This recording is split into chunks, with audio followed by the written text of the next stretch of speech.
guys, welcome back to Clockwork Noodles for another breakdown of Shadow's House Season 2, Episode number 5. We are approaching the halfway mark. That also means the midway review is shortly coming out in your direction.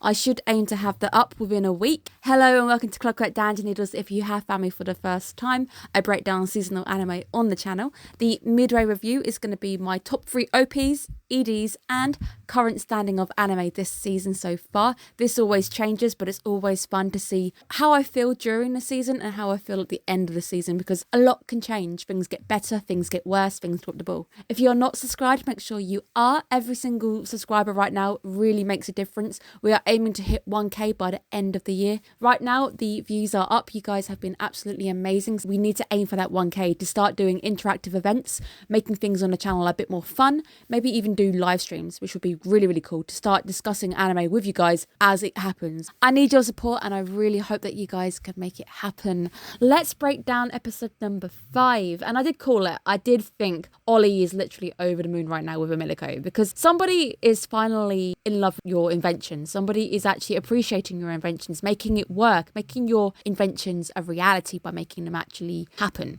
I can't really imagine that's a easy thing to find within the House of the Shadows, because everyone seems to be doing their own thing. Everyone seems very independent. Something I am picking up with all of the Shadows is friendship groups are far and few between. They get along with each other, but actually getting Shadows that pair up and have friendship groups, it seems very difficult. Obviously, Ollie's got his gang of inventors, but that seems like they're together for a purpose and they all seem to be doing a job, as opposed to, I like this person, I'm going to hang out with them. Right now, Emilico is top of the pole because she's actually allowing him to get enthusiastic about the stuff that he's creating. And having Ollie on side is actually invaluable because he is that star bearer. Having him on side right now is perhaps one of the best things that Kate and Emilico could even ask for. Still a miracle though that the entire front of this building did not collapse and it came clean off. Nothing was resting against the wall. No stuff from inside the building has fallen out of the building. John, you got really, really lucky. We are told, though, that the close associates of the Starbearers end up gaining some very nice, impressive privileges. They get finer meals, they get no cleaning duties. This is a huge bonus if we could actually curry favour with Ollie, because if we start to press him on his likes and go, hey, you love inventions, just keep talking. One way of gaining somebody to talk to you more and actually like you is by actually listening to what it is that they like. And I think there's a book out there, How to Make Friends and Influence People. It's this book. One of the key things is that you need to get people to talk about themselves.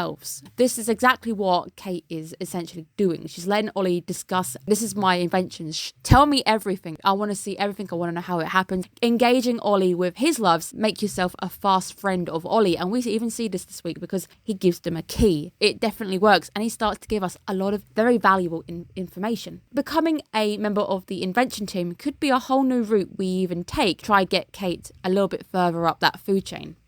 We are told about soot stalactites. Stalagmites, they punch up and reach up for the sky with all their might, and stalactite, you hold on tight and dangle down. Apparently, it's actually a special trait, so not too many people can do it, and obviously those who create a high volume of soot can also do this, and a few people are named, Barbara also being one of them. But it's nice to see Ollie starting to spill some secrets because he feels he's comfortable. He feels he's found a common ally who is interested in his work. And I mean, hopefully as well, Kate is kind of interested and not just using him for the usefulness of him. I did find Ollie quite an interesting character as well. Ollie seems to think that the culprit is going to be a man, and at this point I'm going Christopher. It's totally Christopher. Unless it's Edward, but I still don't buy the Edward's going to try it again. I don't think he would sabotage in that way. I don't think it's him. I think his head's already on the line. He's already been shouted at. I don't think it's him. I do kind of miss him though. I did enjoy his voice actor. He's not really around in this season, which kind of sucks, but I do think it's Christopher. Explanation to why though is because the door is too heavy. So he believes that it was either the twins, we know it wasn't, we know they're scapegoats, or it's a guy. This can be a little bit problematic because some women can be super strong. It does hold water, so it makes sense to why he would jump to that conclusion. And it also explains why he's not being very sus of Kate, because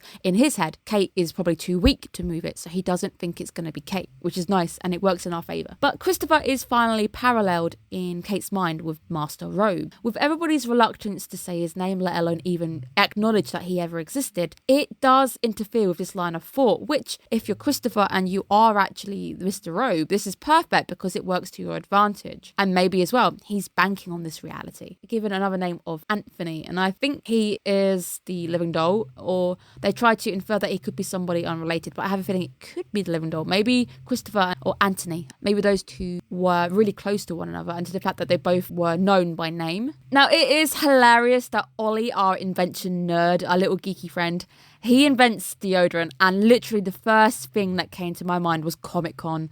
All of those people who just think deodorant's going to cover up a world of hurt when taking baths every single night between cons and actually spending a day sweating in a hall. Very important. So yeah, Ollie is admitting that he does not, in fact, shower. But it is very interesting to know that everything down to odour, perfume is all monitored. Distribution of different scents to each shadow is very controlled. You know, there's a certain amount of each and you can't have one if they're already taken. And of course, those who are older get to really pick their scents. That is really something that I didn't even consider, that everything is really tight-knit. Everything is kept under very close observation. Shadow's house, in fact, even to the shadows themselves, it does feel quite controlling, quite stifling. You might have passed your debut and you can maybe change your decor and bits and pieces, but at the same time it all still has to go through people. We are told the road figure also smells like one of the scents that are available, which is interesting. So it does mean that that person is part of the house at the most, or has access to them and isn't just an outsider. They know the layabout. They do state it could be a foremost star bearer.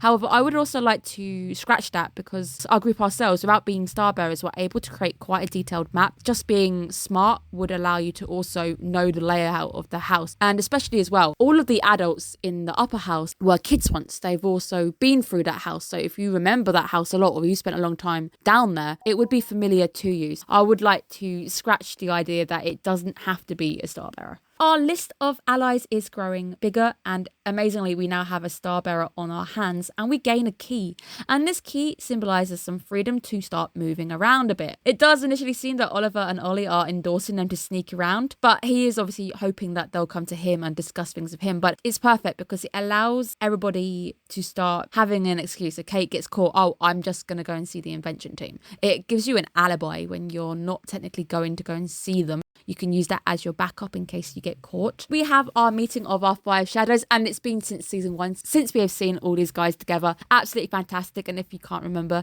Patrick is indeed Fushi from To Your Eternity. And To Your Eternity season 2 is coming out within the next 2 seasons. I can't remember if it's next season or the season after, but it's coming out this year. I really can't wait to start breaking down season 2 of Shadow's House. So it's nice to have just a little touch of Fushi now that we're talking to Patrick once again.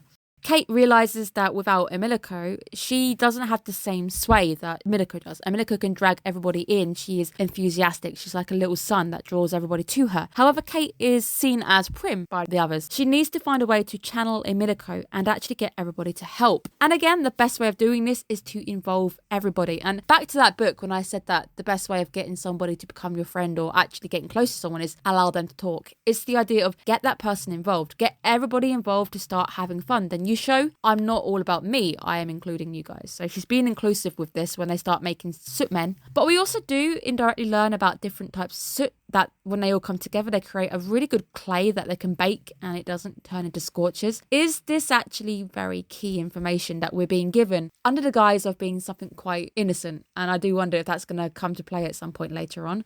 And I love the fact that we also get memories of Shirley, who I think is somewhere in the house, because we see the soot aiding Emilico's escape season 1, and I do miss those two. It would be great to just see those characters again, and I guess if a face disappears and then the soot is reused, I would love to know the nature of creating a shadow in the first place. I think they have to mimic the living doll, and obviously when they failed and Rum was discredited, she ended up becoming a failed doll. Unless I am completely imagining this, I feel like I remember those details vaguely from season 1. But the result this week is absolutely amazing, because we've now got 5 shadow allies. We have Shadow Bearer on side. We have a key to start moving around. We've got alibis. Who is the road figure? What do they actually want to achieve? How are we going to catch them at their own game? Because we've now got Kate imposing the rule of 6 days before the next party, which is going to make things very difficult. How are we going to catch this guy? So we've got 6 days to work it out. Who are Christopher and Anthony? What happened, and why is it almost taboo to even acknowledge they ever existed? So many questions. Shadow's Shadow's House really living up to its name, that everything is just hidden in the shadows. I have no idea what's going on. Sometimes I think I understand how things are working, and then things are thrown on their heads. Absolutely love this anime. Can't wait to see where it goes. So I get the feeling with the pacing that we might end up not completing everything in this season. So I really hope we get a green light for another season. So I hope that we don't just end on a cliffhanger and that's it. Because I just feel like the pacing with how the big story seems to be going, even if we sort out the rogue figure this season, there's still so much for us to achieve and go and level up to get to the grandfather. I can't wait to hopefully have a lot of Shadow's House coming our way still. Thank you guys so much for tuning in. I hope you enjoy my ramblings. You are the highest video every single week so far of this season. So thank you guys so much. Your support means everything to me. I hope to see you again next week.